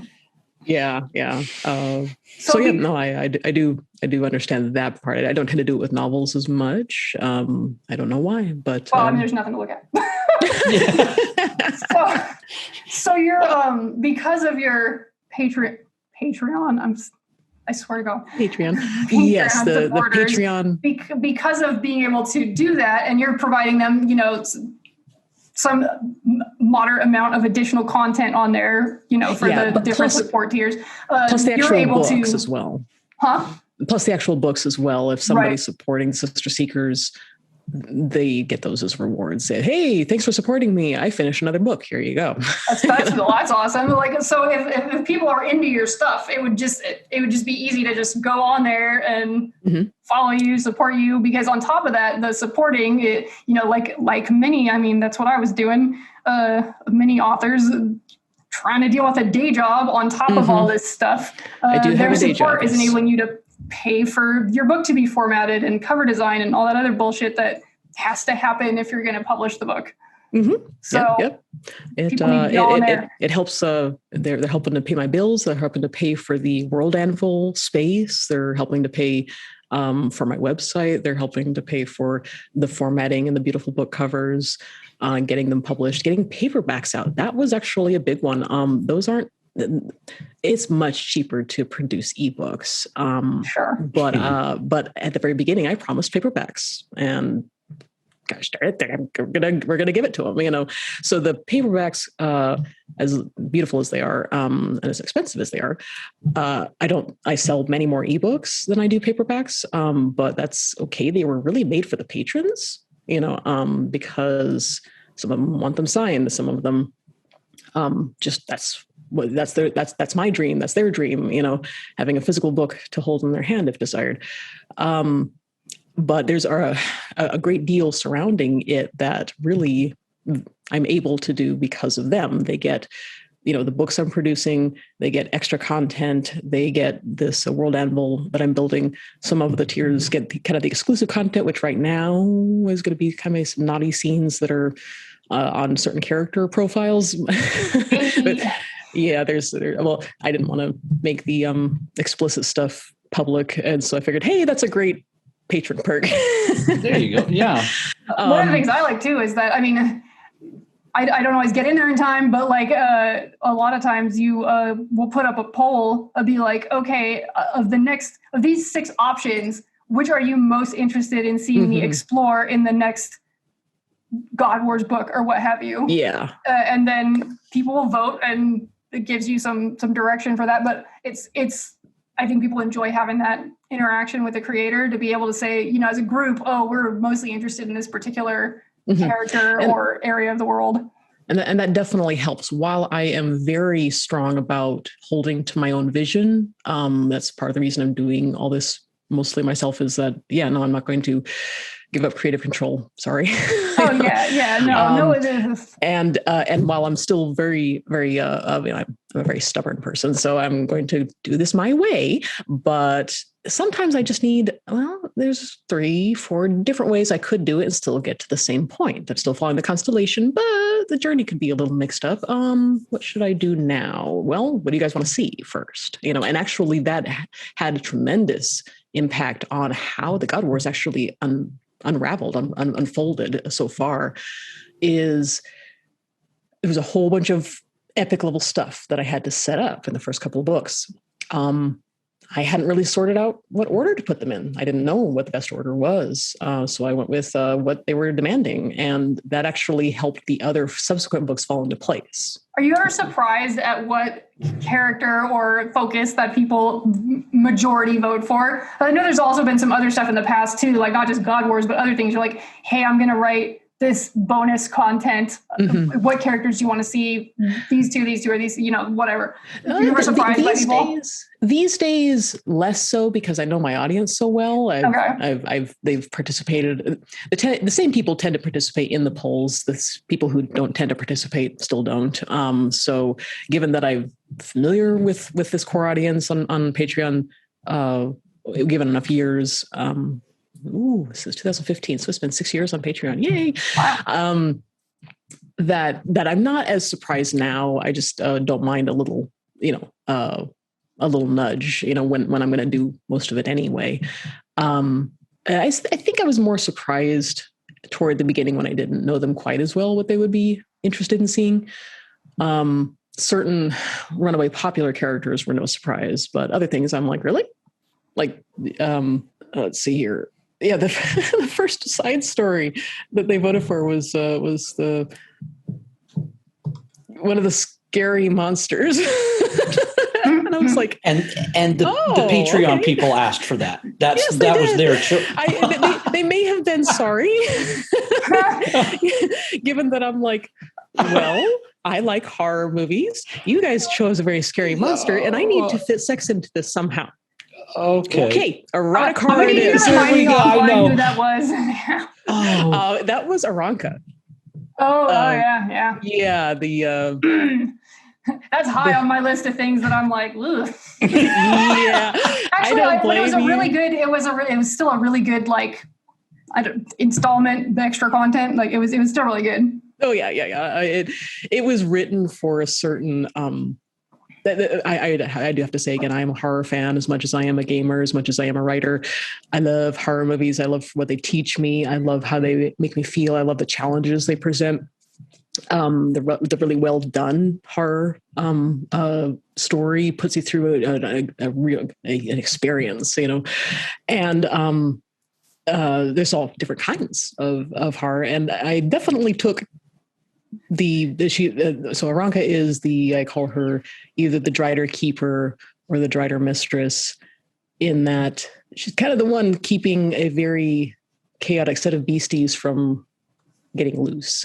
Are you able to say like what kind of a creature she is, or you feel like this would be kind of like a abyssal hybrid dark elf spider giant. Like if you're talking a dire spider is very massive in the game, and then you combine it to make kind of actually, if you had a centaur. I was gonna say if a centaur was a spider, a centaur but with a spider body. And make it a little more horrific. It's not just spider. There's a little more horrific because that wasn't enough. Yeah. Good Lord. Aranka's pretty gnarly. Yeah, well, they're not just a dark elf attached to a spider body. They're more, Yeah, it's a more complicated situation. Oh yeah. and yeah, so she has quite a role in the story, and I've actually that story that patrons voted for way back in 2015, my first one, actually helped develop her role. That was the other great thing, was that those extra stories I was running for patrons directly influenced what happened on Literotica. It was fantastic. It provided such a new set of stars to follow that actually I think that's what made that ladder development happen in the first place, that now I can bring to the foreground of Sister Seekers and use it right from the start. I still have to credit that to patrons and the characters they voted for to have the side stories, because as I developed those side stories outside of Serana's point of view and in different points of time, developing different histories and locations, that directly impacted the latter part of the epic. And that's where that development was that I was missing early on. So when you're talking about you getting feedback from, your fans and how that's influencing where things go in terms of, I've decided to develop this and now I've got all this extra information. So would you say that, going back to the beginning when we were talking about you've got the constellation overhead, but you're going to look at the scenery around you while you're going, keep checking back in with the guiding stars, as it were. Do you feel like you're somewhere like hovering in the middle? Like, as you said, you didn't feel like you're as hardcore of a plotter as some people are. Do you feel like you're somewhere in the middle? Like you have? I have taken left turns and quite gleefully when if I did, I would kind of look forward and it'd be. I guess I was watching a video and Neil Gaiman, one of my other influences, described it as you're kind of driving a country road at night and it's a little foggy and you've got kind of one headlight and you kind of know where you're going. You studied, you thought about it, you studied the map or whatever, but you can't really see very well. And, but you make it there without crashing. Great. Shane, is this what people call like the flashlight method? Like I feel like maybe this is, but I don't really know what that is. Do you know, sir? I would say it is. And that's at least the first draft. So the first draft is that one headlight, foggy, you kind of know where you're going. The second draft, what I'm doing now with publishing the books, that's daylight. I can actually see the horizon. That's a lot less of that pantser plancer because it's more tightening up what you've already plotted and you've already gotten down onto paper. So now you have a house. Now you're remodeling the house how you like it. Yeah, that Neil Gaiman quote is actually where the whole flashlight thing is a play off of that, because that's he talked about that and it really resonated with a lot of writers that are in that spot where they don't really feel like they're a true plotter or a pantser. They're in that where, I know where I want my story to go, but as I'm going along, the world around me is not 100% completely lit. Or you stumble on something you weren't expecting and think, well, I'm going to take that. I'm going to take that other pathway. Just see where that goes. So, It doesn't mean you can't come back to where you were originally. It just might take a little longer. Right. Yeah. You pick at that thread and you follow it to the end. And it doesn't mean, well, now that's where the story ends. It means that, I followed it to the end. Now I am going to go back, heading back towards my lodestar where I know I need to get to it. Mm-hmm. Mm-hmm. Ooh, very much so. No mistakes, only happy accidents. Yes. Mr. Bob Ross. It's the Bob. I can't overemphasize my fandom of Bob Ross. I love Bob Ross. Yeah. But yeah, no. So in addition to Wendy Piney and her epic of the ElfQuest books, highly recommended if somebody likes fantasy comics, fantasy epics. It's beautiful stuff. Also, Neil Gaiman, huge influence. Specifically the Sandman. That is another graphic novel epic that one is interesting in that I started reading it in college and I reread the entire graphic novel series of 10 books about once every 4 to 5 years. And I wasn't sure why I was doing that. I just was. And then I am working on finishing my first epic on Literotica, and I'm pushing hard. And it's taking a lot out of me, and I need to read something else to recharge. Otherwise I can't keep going. I decided to start Sandman again. And it's too personal to be able to describe it eloquently, so I won't try, but I will say that I learned how to write an epic as much from Neil Gaiman's Sandman as I did from Wendy Piney's ElfQuest, and I didn't realize that I had learned it until I saw it, and was like, "Oh, wait a minute, I've done that. I'm doing this. I did this. I did this last year. I found it so fun, and I thought, oh, this is interesting. I'm going to go this way." And I'm like, well, it was already in something that I'd read. Yeah, and I was like, it wasn't copying; it was a technique. That it was like that. I thought, oh, this is a neat technique. I'm going to try this. Cool. It feels right. And then I reread. You watched and I reread it. And I was like, craft something. Yeah, I had already read. I had already seen this before. It was just so subtle and well done that it didn't hit me in the head or anything. I didn't recognize it until I reread it again. And right. Until the second time around, then it's something at that point clicked. Yeah. Which I will also say that was an immense driver for going back to the beginning and doing it right. Was going through the Sandman again, getting to the end and realizing, oh, wow, I learned a lot of these techniques and I didn't realize it. I noticed the techniques enough to be able to utilize them the first time through. And I was like, okay, we're going to go back and start over and rewrite the whole thing. And no, I'm not crazy. I think we're all like slightly, at least a little bit crazy, but yeah, well, yes. I think we're having vivid hallucinations, and we want to share them. I think we come at the world a slightly bit different way than a lot of people, which is why we're telling stories. Exactly. Oh yeah. Well, I think we are probably very close to the end here of our episode. So I want to thank you so much for joining us this evening. It's been a pleasure. Eris, why don't you have Etaski tell us where she can be? Yeah. I know if I was listening to all this with virgin ears, I would be like, okay, where do I get this book? How do I? And we will put in links wherever we can, especially like on the YouTube.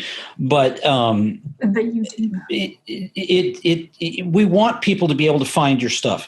It's important to me, and I know it's important to Eris too. Not only the Patreon, but anywhere else where we can send readers to find your stuff, because it's fantastic, and more people need to be. That's part of the reason why I asked early on about whether anything was still on Literotica, even if we could have sent them there. I think there's some other stuff on Lit. It's just not this universe. There's yeah. There are some lingering stories that I don't mind leaving up. But it's not related. Yeah. So a lot of them aren't related. A couple of them are, but not importantly, they were patron stories that I wrote on the side that just stand alone fairly well for just a character development story. That is sexy. So I left some of them, but yeah, they're not directly related. Anything directly related to the massive rewrite and publishing that I'm doing is gone, is taken down while I rewrite it. As far as finding my stuff, that is definitely the first purpose of Etaski.com, my website. It takes you to Amazon. It takes you to Patreon. It takes you to my Twitter, my Facebook, all the other links to BookBub or Goodreads or whatever like that are all going to be in that one spot. It also takes you to World Anvil, where you can read extra stuff about the world, about the characters and whatnot. And so that is really the hub. Would be my website. Are your books in KU, Kindle Unlimited, or no? They are. They're currently in Kindle Unlimited. There's links, to each book. There's links to my author page on the whole, and there definitely is also a list of books. As you can see all the covers together, you can see the dagger ratings. There's a couple of other novels there's another page that tells you a little bit about what's going on in the God Wars. No spoilers, but it gives you an idea of what the theme is going to be for when we get there, because we will get there and there will be more books published. I'm actually, it's so silly. I'm excited to begin making the God Wars covers. Like I'm not even at the end of the Sister Seekers covers yet. And I'm just like, you've only got two more. Sounds cool, and it's something different than what we've been doing. Yes. So you've only got two more that'll be in the Sister Seekers style. We've already discussed the related but different style that's going to be the God Wars covers. So they will look like a different series, but also related to the first one because they very much are. You don't want to start with the God Wars. I get very excited whenever it's cover reveal day. I'm like, yes, fine, because I'll have been sitting on it for like 2 years already. So your website is the key that unlocks all of the doors to where to find you, etaski.com. Yeah, Etaski. Yep, etaski.com. Don't even need the W's. Just etaski.com will take you there, and it will have all the links. It's the spring point to go from. Excellent. All right. And you can find our podcast, the Not Safe for Work Romance podcast, on Apple Podcasts, Google Podcasts, YouTube, and now Pandora. We just recently got on Pandora, and apparently podcasts are coming up on there. I have a Pandora account, and I was hearing an ad for podcasts the other day. You can also follow the podcast on Facebook and Twitter at Romance NSFW. That's Romance NSFW, all one word. I personally am on Facebook. You can follow my fan page, or you can join my private group, which is Eris Adderley's Home for Wayward Troublemakers. I am on Twitter, not always on there, but I'm on there at Eris Adderley. The same also on Instagram. You can find me. All my books are on Amazon, and most of them are on Kindle Unlimited.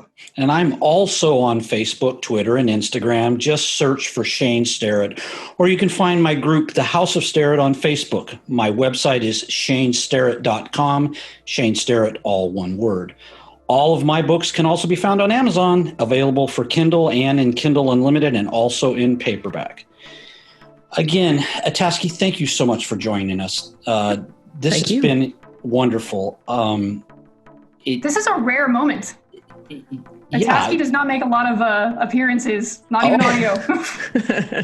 Well, fairly private. We lured her out, sort of. Yeah, we kind of. did. And no one look at me, but I'll talk to you. Stop. No, I'm just saying, I'm excited. This is like kind of exclusive. I mean, I really have not heard her voice very much, even though I get to hear her voice in many emails and books. So it's exciting for me because I'm a big nerdy fangirl. Well, yeah. I want everybody get in this cult and go read her books. One of us. The conversation has been fascinating. I mean, we've covered a lot of things here. Just beyond like, please describe your books to me. Please talk about, your upcoming book or what you like to write or what you like to read. We've done a lot of in-depth discussion here, and I love that. I mean, that is part of what we wanted to do when we decided we were going to do this podcast and interview authors, is to go beyond just, and I hate to say this, but just pimping our books. The whole purpose of this is to talk about what drives us as writers in terms of craft, in terms of what we love to write. And this episode has definitely given us that. And that makes me happy. So thank you. Yes, thank you so much. And everyone, I believe the 6th book in the Sister Seekers world, Sister Seekers series. The end of the 2nd trilogy is going to be The Mark of Gold. Yes? Yes. And it's theoretically coming out maybe in April? Oh, it'll be by April 30th, the last day, or just into May. It depends on kind of how the formatting goes and how the submission process, if I run into any trips. But yes, Okay, y'all, you got 2 by the end of weeks the month. to go read the other 5 books. Get on it. Yeah. 2 weeks to get the other 5 books down. Yes, I'm very excited for that release. So we'll be posting it on our feeds as well after when it is time. Yep. Yay! All right. Well, I thank you very much, and hope everyone has a good rest of their night. Yep, thank you.